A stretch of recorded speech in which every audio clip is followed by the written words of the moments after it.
Buruknya infrastruktur di Indonesia masih menjadi persoalan yang kompleks dan berdampak luas terhadap berbagai aspek kehidupan masyarakat.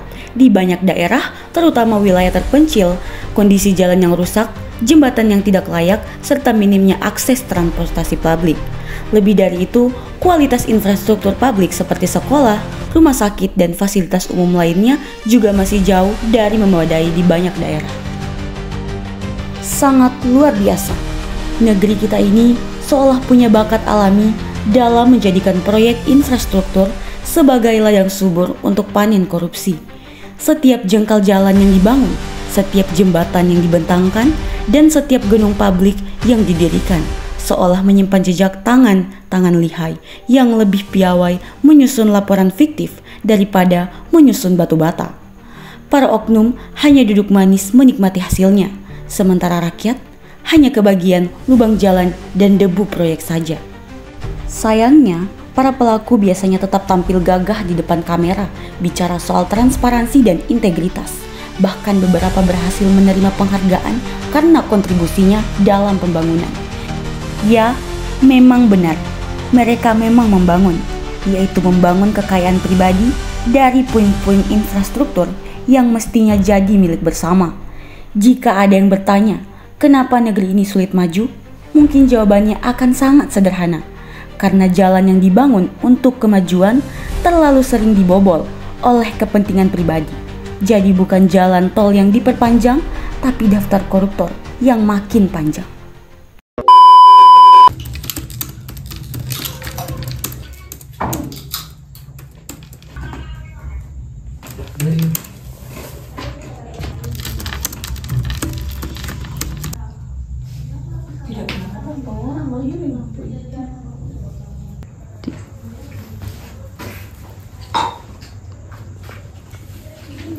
Kau buat apa, Wak?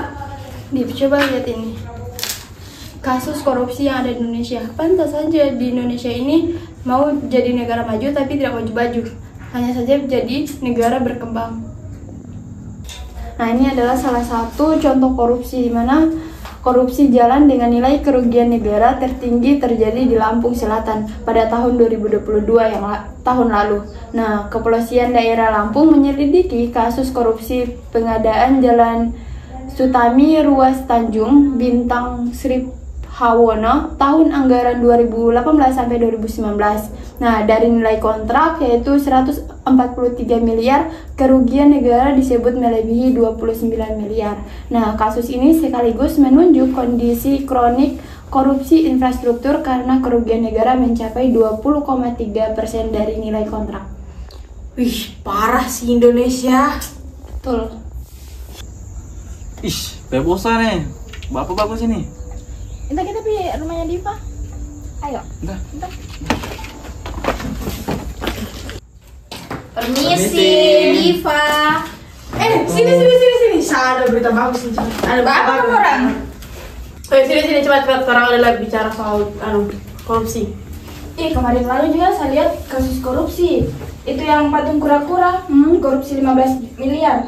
Nah, padahal ini ada patung biawak, dia hanya sebesar 50 juta. Nah, ini ada di Wonosobo. Nah, itu uang semua yang 15 miliar itu lari kemana ya? Padahal ini cuma 50 juta. Betul. Yang tadi itu tentang patung biawak itu? Apa yang betul ini? Itu yang tadi itu tentang patung biawak. Apa deh ini? Tapi toh ada juga saya baca kemarin tentang korupsi jalan di Lampung. Dengan anggarannya itu 143 miliar dan kerugiannya 29 miliar. Tapi ada ini toh saya lihat lagi. Dia itu kayak korupsi proyek jembatan Torate dengan nilai kontraknya itu 14,9 miliar. Terus negara mengalami kerugian sebesar 2,8 miliar. Gila sih. Gila toh. Banyak itu. Pantas Indonesia tidak berkembang ya. Iya. Hama ini infrastruktur di Indonesia tidak pernah jadi, baru banyak yang rusak, tidak pernah diperbaiki, itu uang cuma dikorupsi. Mau jadi apa Indonesia nantinya? Ini juga ya tentang kasus korupsi proyek gedung IPBDN Sulawesi Utara. DP kerugian itu mencapai 19,7 miliar. Sama kalau saya itu dapat uang 19 miliar, Terus beli Facemate, HRV, coba bayar UKT dengan teman-temanku. Wih, sebanyak uangku deh. Nah, kayaknya sebutan Indonesia gelap ini akan benar-benar terjadi. Iya ya. Sotek mengerti juga saya. Pantas orang miskin ini. Kira-kira korupsi ini bakal hilang enggak? Saya rasa sih tidak. Kenapa? Iya sih, karena ini korupsi sudah mendarah daging di masyarakat. Nah, betul. Nah, kita ambil contoh saja. Coba kalau kalian ada demo nih, tapi tiba-tiba ada mobil yang jatuh yang memuat semangka. Tindakan apa yang akan kalian lakukan? Saya ambil no, jual 50.000 satu biji itu. Nah itu dia. So korupsi kan itu. Itu korupsi sudah mendarah daging di masyarakat itu. Oh, itu korupsi. Iyalah. Gimana juga aku ini? Kira-kira Indonesia ini mau jadi apa ya ke depannya? Sama pulangnya. Apa orang tua sudah telepon ini? Oke, tolong juga sama siap sama pulang. Iya dah. Oke. Dadah, hati-hati. Dadah. Dadah. Assalamualaikum. Salam. Assalamualaikum. Wih.